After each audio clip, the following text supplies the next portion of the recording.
I'd like to welcome Dr. James Mirabile to the stage. He is, if not the, one of the most experienced pelvic floor cash business gynecologists in the space. He's also very interesting. We're going to hear about his practice tomorrow to leave managed care gynae and go into the medical spa space.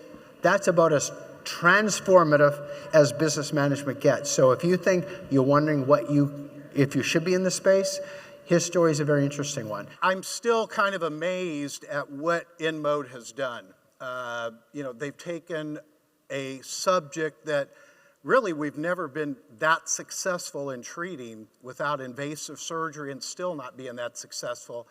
And they put it in a platform dedicated to women with a proper name too, Empower. It's going to empower women to do the things that they are not able to do, like sneeze, laugh, giggle without leaking urine, exercise, go to the gym without having to worry about wearing paper products or things like that.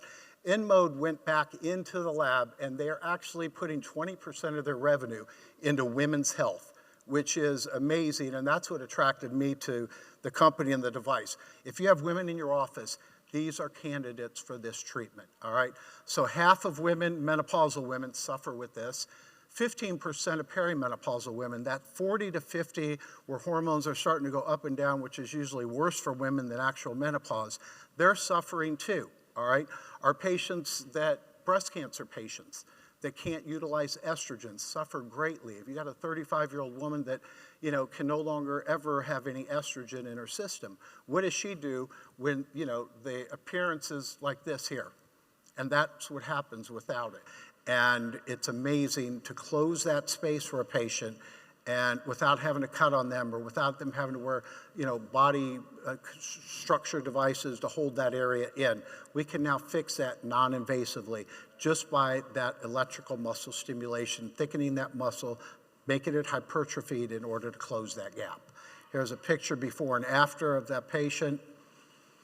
And again, more papers that talk about the effectiveness as a standalone versus surgical intervention or anything like that. And that's it. I'm going to be in the back. If anybody has any questions about the Empower device or treatment of incontinence, Morpheus V, whatever, please be comfortable asking about it. And thank you all very, very much.